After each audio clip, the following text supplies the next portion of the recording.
भगवती श्री ललिता महात्रिपुर सुंदरी एवं भगवान सदाशिव को प्रणाम और आप सभी को नमस्कार।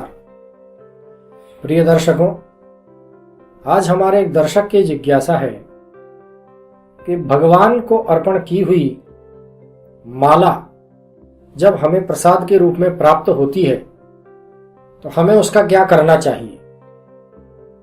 प्रिय दर्शकों, ये घटना आपके साथ यदा कदा होती रहती होगी। सामान्यतया जब आप मंदिर जाते हैं, मंदिर में दर्शन करते समय, प्रसाद अर्पण करते समय जो पुरोहित जी हैं, जो पंडित जी हैं, वे प्रसाद के रूप में भगवान को पहनाई हुई, उन्हें अर्पण की हुई माला उतार करके आपको प्रसाद के रूप में दे देते हैं। कुछ लोग इस माला को अपने गले से उतार कर कंधे पर टांग लेते हैं, कुछ लोग अपने हाथ में लपेट लेते हैं और कुछ लोग इसे ले जाकर के बाहर डाल देते हैं। कुछ लोगों को ऐसा भी देखा गया है जो कि इसे अपनी गाड़ी में टांग देते हैं, चाहे वो बाइक हो, फोर व्हीलर हो या अन्य कोई गाड़ी। प्रिय दर्शकों, इस विषय से संबंधित एक कथानक, एक किस्सा मुझे याद आ रहा है। एक बार महर्षि दूर्वासा ने भगवान विष्णु की स्तुति की।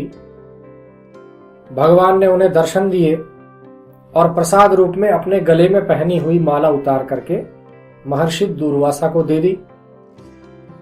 दूर्वासा जी ने उसे अपने सिर पर लगाया और गले में धारण कर लिया।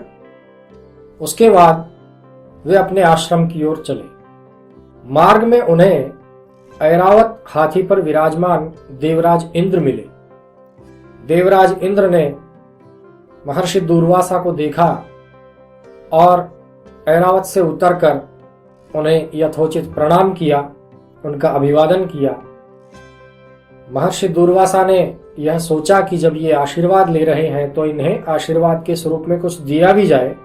उन्होंने भगवान से प्राप्त वह माला अपने गले में से निकाल करके देवराज इंद्र को दे दी। देवराज इंद्र ने उस समय उस माला को गले में धारण किया और तुरंत ही उसे फिर अपने गले से उतार करके अपने वाहन ऐरावत हाथी के मस्तक पर रख दी, जिस प्रकार की आज बहुत से लोग अपनी गाड़ी में रख देते हैं। कुछ ही क्षणों में ऐरावत हाथी ने अपने सिर से वह माला गिरा करके नीचे डाल दी और उसे पैरों से रौंद दिया।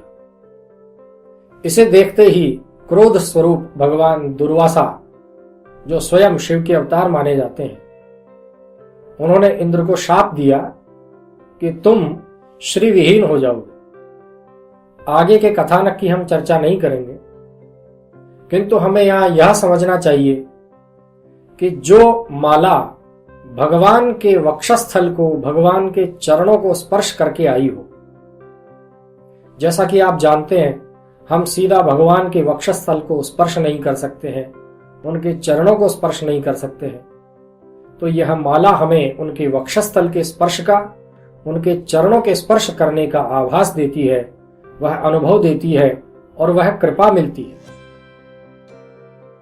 हम इस माला को उतार कर अपने कंधे पर या बहुत अभद्र तरीके से अपने हाथ में लपेट लें या इसे गाड़ी में डाल दें, अगले दिन इसके पुष्प झड़ने लगें और इसे बाहर फेंक दिया जाए या वो पुष्प पैरों में आए, तो यह हमारे लिए पाप इकट्ठा करने के समान है, बहुत बड़ा दोष है।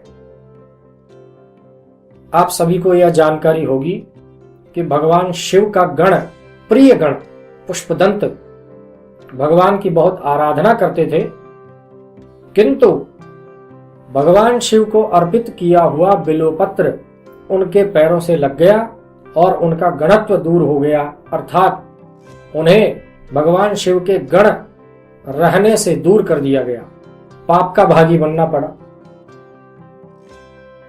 उन्हें जब यह ज्ञात हुआ तो उन्होंने भगवान शिव की स्तुति की और उस पाप से मुक्ति पाई।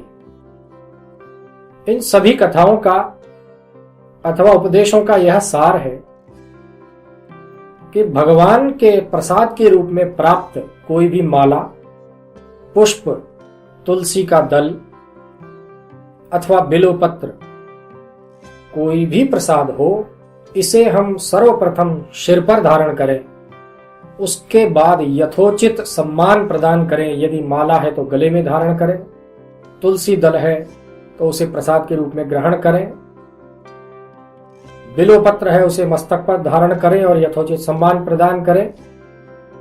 कुछ समय बाद आप इन्हें किसी भी हरे वृक्ष में अथवा ऐसे स्थल पर विराजमान कर दें जहां ये कभी किसी के पैर में नहीं आए। यदि आपने इन मालाओं को गाड़ियों पर लगाया है, उन्हें निकाल करके डस्टबिन में फेंका है, इनसे झड़ने वाले पुष्प हमारे पैरों में आए हैं, तो ये हमारे लिए दोष की बात है, हमारे लिए पाप कर्म इकट्ठा करने वाली बात। हमें ऐसे दोषों से बचना चाहिए। भगवान के प्रसाद के रूप में प्राप्त प्रत्येक वस्तु को ससम्मान हमें ग्रहण करना चाहिए और यथोचित स्थान पर उसे रख देना चाहिए, जिससे कि वे कभी किसी के पैरों में न आए और हमें भी पाप का भागी नहीं बनना पड़े। आशा है यह जानकारी आपके लिए लाभप्रद रहेगी और इससे आप अपने सभी परिजनों, इष्ट मित्रों सभी को लाभान्वित करवाएंगे। ओम स्वस्ति।